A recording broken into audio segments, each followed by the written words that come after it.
Salams. Welcome back to Adam in the Garden Path. In this episode, we're picking up where we left off in our forbidden fruit discussion.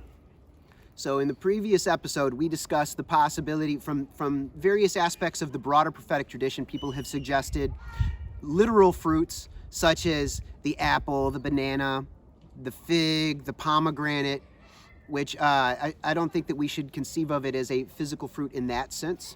And then we discussed sex and sexuality as a potential option that people have considered strongly in the past. In recent years, one that has been discussed quite a bit has been, psilocybe mushrooms, so magic mushrooms, that maybe in the past our ancestors imbibed these psychedelic fruits of the earth, these fungi, and had interesting experiences that then took us out of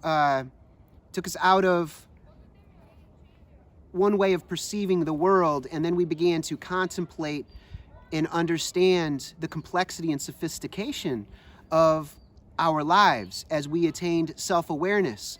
And this is interesting to conceive of kind of an awakening process as sinful. And because most of the time when we think about the forbidden fruit, we think of sin, right? And the fall. So perhaps to fall is sometimes to leading to the rectification. So sometimes we have to be brought low in order to stand tall. So this might be one way of conceptualizing this line of thinking. When it comes to scholarly endeavors, when we are truth-seeking, and when we realize that Allah is truth, wise and compassionate, truth most high, then it is irresponsible to disregard data sets and not look at them carefully. We need to have an expansive, wide-ranging, voracious appetite for information and data in a healthy way. We need to be discerning, but we always discern through the lens of mercy and compassion. We always seek to be just and fair. So we want to sift as much data as possible. We want to utilize the best methodologies, old and new, to categorize and look at the information very carefully so that we can see the patterns, that we can synthesize the knowledge, and then apply it properly, because the proper application of knowledge is wisdom.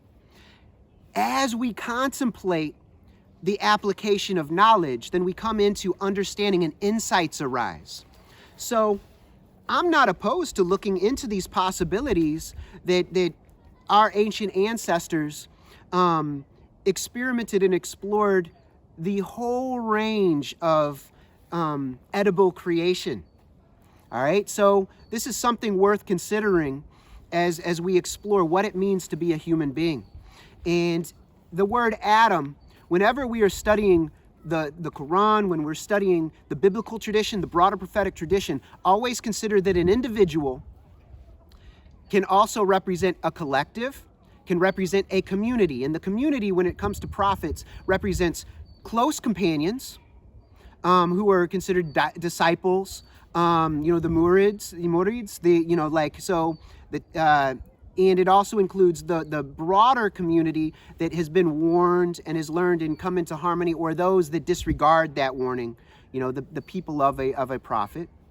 So there are many ways of thinking about this. So people have even thought about the mushroom as being equivalent to Isa alayhi salam, as Jesus, and that this mushroom experience represented a Christ experience where we were anointed with a new way of, a new energy field, a way of perceiving reality and thinking and engaging with reality.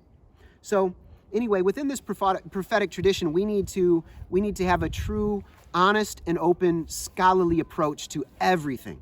Because remember, every arif, one who is enlightened through experiential knowledge, through an experience with truth, every arif is automatically an alim, but not every alim is an arif. In fact, few are. So we have an experiential path. Islam is a contemplative path. It's an experiential path. It's a path of the heart. It's a path of cultivating intuitive reason, of cultivating empathy. And in order to be men and women of justice, then it is absolutely required that we discern properly, that we judge reality properly through a lens of mercy and compassion, of kindness.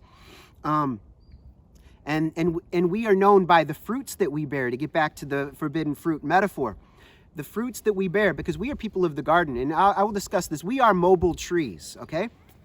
We are mobile trees. Consider this. If you look and you observe the body and think about our skeletal structure and look at it from different angles, like look through an anatomy book, the way that our veins and our arteries go through our body, it resembles plant life. We are mobile plants, and our ancestors have conceived of us as such.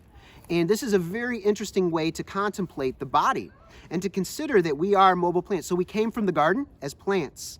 Then we lost our way, and we had to leave the garden on a great journey, which I believe is related to the day of Elast. Am I not your Lord? We made a great covenant to go through this beautiful journey, this beautiful path back to the garden.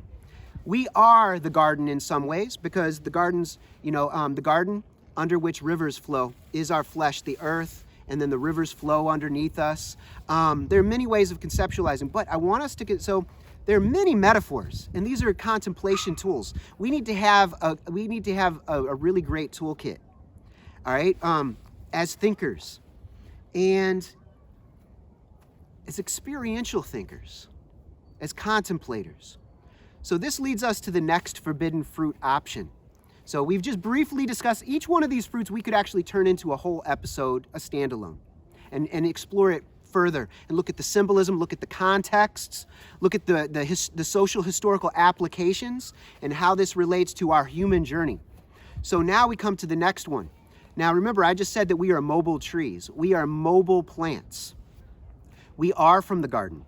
Now imagine, I want you to just imagine a sage sitting cross-legged with their legs. Now I can't sit here right now, but we've got cross-legged, so the legs are, sitting Burmese style, or the legs stacked like in a Buddhist statue. You often see sages sitting like this. You'll see Sufi paintings of Sufi sages. You will see Buddhists sitting in this position, Jains, Hindu yogis. It's a very comfortable contemplation pose. Now it looks like roots. And imagine, we even call this the trunk of the body, and these are our limbs, okay? And now, when we think about this, the reality is, now imagine other creatures. Every creature as being a tree, as a plant, all right? We can think about reality in many different ways, and I encourage you to, all right? So now, when we think about every creature as being a plant or a tree, the mammals are plant-like in their own way. The reptiles are, all types, the fish are, etc. So we've got all these different families of creatures that are all tree-like and plant-like in their own way, in multiple ways. Now, we fell from grace. We fell into sin, into disharmony. So I want you to just think about this, disharmony. All right, we fell out of harmony with nature, both bodily and mentally, and with our environment, ecosystemically.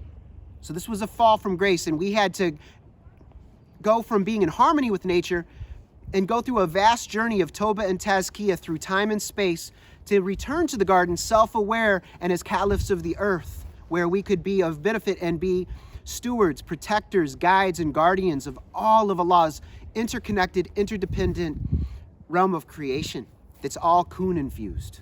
All right, this is beautiful.